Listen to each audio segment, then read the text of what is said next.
দেখেন, একজন binary tedder হিসেবে ফান্ডামেন্টাল অ্যানালাইসিসটা আমাদের জন্য খুব একটা ইম্পর্টেন্ট না।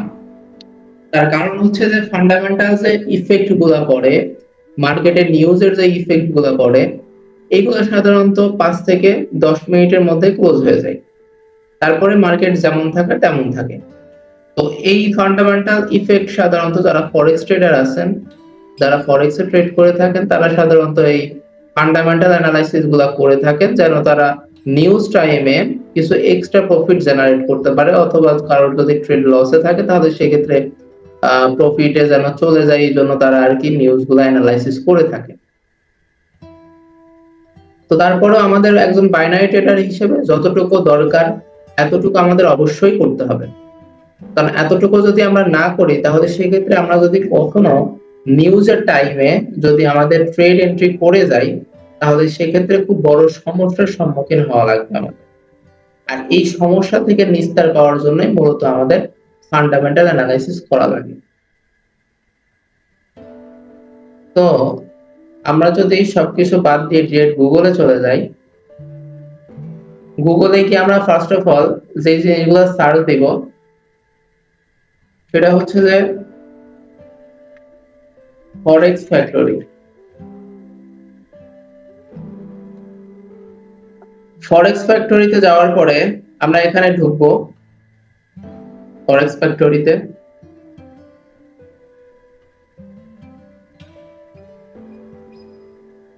এখন ফরেক্স ফ্যাক্টরিতে যাওয়ার পরে আমরা আছে আমি বিভিন্ন রঙের ফোল্ডার দেখেছি, এটার কারণ কি? হুম সাইডে ফোল্ডার গুলো বিভিন্ন রঙের, এটার কারণ কি? আমরা ফরেক্স ফ্যাক্টরিতে যাওয়ার পরে আমরা এইরকম চার্ট পাবো, এইরকম চার্ট পাবো। তো এই যে দেখেন এখানে আমাদের ডেট দেওয়া আছে ফ্রাইডে 23 তারিখ, আগস্টের 23 তারিখ ফ্রাইডে। তো এইখানে দেখেন বিভিন্ন কালার দেওয়া আছে, বিভিন্ন কালার দেওয়া আছে। তো এই কালারটা শুধুমাত্র এই কালার না, কালার আরো অনেকগুলো আছে। তো আমরা এই যে পাশে দেখেন ফিল্টার লেখা আছে, আপনারা কি কেউ দেখতে পাচ্ছেন? এই দেখেন ফিল্টার। জি জি ভাইয়া, ভাই, দেখতে দেখা যায়। পাচ্ছি। এই ফিল্টারে আমরা ক্লিক করব। ক্লিক করার পরে দেখেন লেখা আছে এক্সপেক্টেড ইমপ্যাক্ট। এই জায়গাতে যদি আমরা সবগুলাতে টিক মেরে দেই তাহলে যেই সকল নিউজগুলা মার্কেটে বেশি ইফেক্ট করবে সেইগুলাও আসবে, যেইগুলা মার্কেটে কম ইফেক্ট ফেলাবে সেইগুলাও আসবে। এই জন্য আমরা এখান থেকে এই সাদাটা আর এই হলুদটা, এই দুইটা উঠাইয়ে দিয়ে আমরা অ্যাপ্লাই ফিল্টারে ক্লিক করব। আমরা যদি অ্যাপ্লাই ফিল্টারে ক্লিক করি তাহলে দেখেন আমাদের ফ্রাইডে 2024 সালের আগস্টের 23 তারিখে আমরা দেখতে পাচ্ছি যে আমাদের শুধুমাত্র এইগুলো আছে, অর্থাৎ লাল আর কমলা কালার। তো ওর মধ্যে হচ্ছে হলুদ কালারটাও ছিল। তো আমি আপনাদের বোঝার স্বার্থে আমি হলুদ কালারটাও একটু আনি, এতে আপনাদের জন্যই ভালো হবে।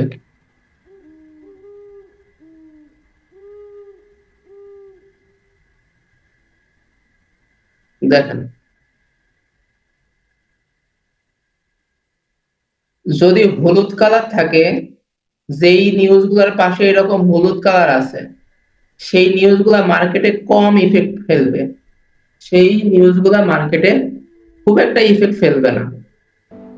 আর যেগুলা তার থেকে গাঢ় মানে কমলা কালার, এইগুলা মার্কেটে এই হলুদের থেকে বেশি ইফেক্ট ফেলবে মার্কেটে। আর যেগুলা লাল সেগুলা মার্কেটে অত্যাধিক বেশি পরিমাণে ইফেক্ট ফেলবে এইগুলা।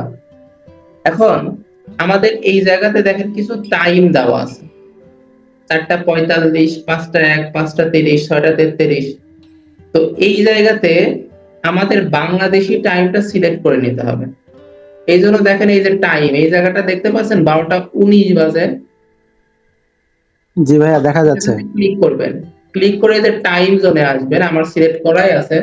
আপনারা টাইম জোনে এসে নিচে চলে যাবেন, নিচে গিয়ে দেখবেন আস্তানা ঢাকা আছে +6 GMT, এটা ক্লিক করে দিবেন। আর টাইম ফরম্যাটে AM PM ক্লিক করে সেভ সেটিং করে দিবেন। দিলে পারে এই যে পাশে যে টাইমগুলা এইগুলা এখন আপনাদের বাংলাদেশি টাইম।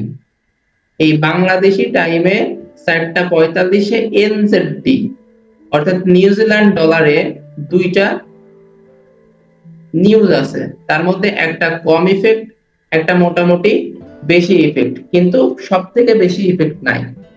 তো এই 4:45 AM এ আপনারা নিউজ হওয়ার 10 মিনিট আগে থেকে শুরু করে নিউজ হওয়ার 10 মিনিট পর পর্যন্ত, মানে এই 20 মিনিট আপনারা ট্রেডে বসবেন না।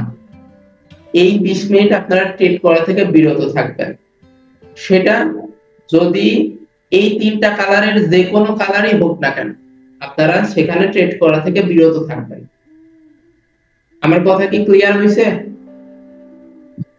জি ভাইয়া, ক্লিয়ার। 4:45 AM এ আপনাদের নিউজ ছিল গতকালকে, সুতরাং আপনারা এখানে 4:30 এর পর থেকে ট্রেড করা বন্ধ করে দেন। 5টা পর্যন্ত ট্রেড করার দরকার নেই, আপনারা 5টার পরে ট্রেড করেন।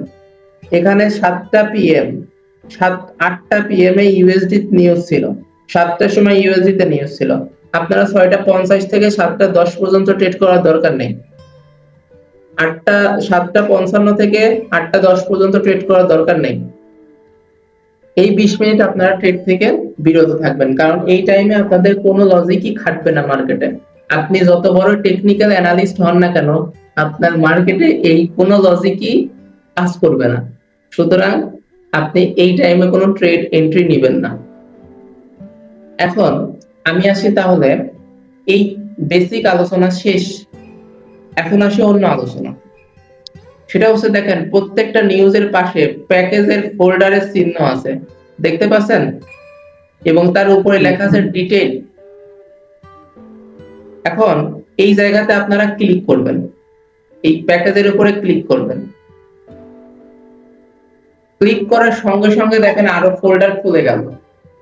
এই ফোল্ডারের মধ্যে আপনারা এত কিছু দেখা, হিস্টোরি, এই সে দেখার কোনো দরকার নেই। আপনারা শুধু দেখবেন এই ইউজুয়াল ইফেক্টটা, এইটা দেখবেন, এইটা। এখানে আমাকে কি বলে দিচ্ছে? এখানে বলে দিচ্ছে actual greater than forecast is good for currency. অর্থাৎ অ্যাকচুয়ালের যে মানটা আসবে নিউজ হওয়ার পরে, যে মানটা আসে সেটাকে বলা হয় অ্যাকচুয়াল। আর নিউজের আগে যেটা ধারণা করা হয় সেটা হচ্ছে ফরকাস্ট।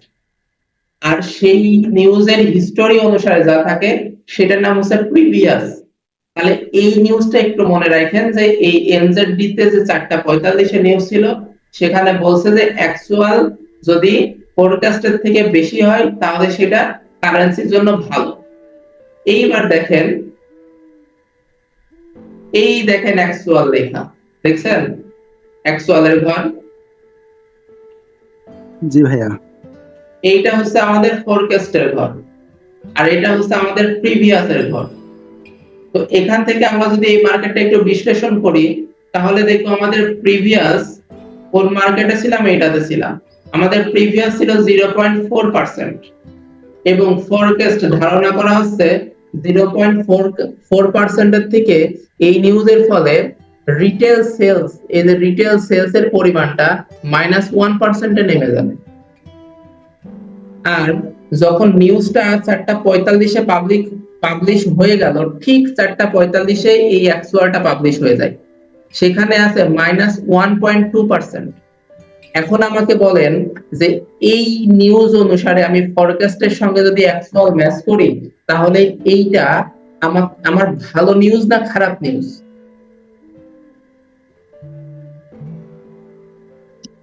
খারাপ নিউজ। এটা হচ্ছে খারাপ নিউজ। এখানে সবাই মোটামুটি লেখাপড়া জানেন, আপনারা অবশ্যই অবগত আছেন যে মাইনাসের জন্য কিন্তু এটা বেড়ে যাবে। অর্থাৎ এখানে -1% আছে আর এখানে -1.2% আছে। তার মানে যদি ধরা হয় যে আমি 10,000 টাকা লসে থাকবো, কিন্তু অ্যাকচুয়াল এসে বলছে না তুমি 10,000 না, তুমি 12,000 টাকা লসে আছো, তাহলে সেটা কি মার্কেটের জন্য ক্ষতি না? সেটা কি অ্যাকচুয়াল কি ফরকাস্টের থেকে বেশি হলো না কম হয়ে গেল? কম হয়ে গেল। কম হয়ে গেল, কারণ এটা মাইনাস আছে। সুতরাং এইখানে যখন 4:45 মার্কেটে এই নিউজটা দিল, তাহলে সেটা এনজেডডি এর জন্য কি হবে? খারাপ হবে। নিউজিল্যান্ডের যেই এনজেডডি এর যতগুলা চার্ট আছে সবগুলা চার্টের জন্য খারাপ প্রভাব ফেলবে। সুতরাং মার্কেটে খারাপ প্রভাব ফেলার অর্থ হচ্ছে মার্কেট ডাউনে যাবে, এটাই তো নিয়ম। জি ভাইয়া। সুতরাং আমরা 5টার পর থেকে এনজেডডির পেয়ার গুলাতে সাধারণত সেলে ট্রেড করার ট্রাই করব, কারণ এখানে আমার নিউজে বলে দিছে যে মার্কেট এখন ডাউনে যাবে ফান্ডামেন্টাল অনুসারে। সুতরাং আপনার টেকনিক্যালের সঙ্গে যদি ফান্ডামেন্টাল ম্যাচ হয়ে যায়, তাহলে আপনার উইনিং রেশিওটা অবশ্যই বৃদ্ধি পাবে। আমি আশা করি আপনাদের সেটা হচ্ছে, আমাদের কারেন্সি সাধারণত এমন থাকে,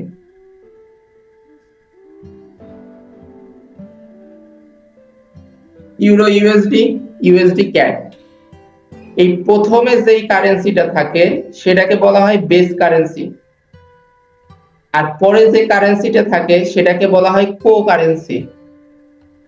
প্রথমের কারেন্সিকে বলা হয় কি? বেস কারেন্সি, আর পরেরটাকে বলা হয় কো কারেন্সি।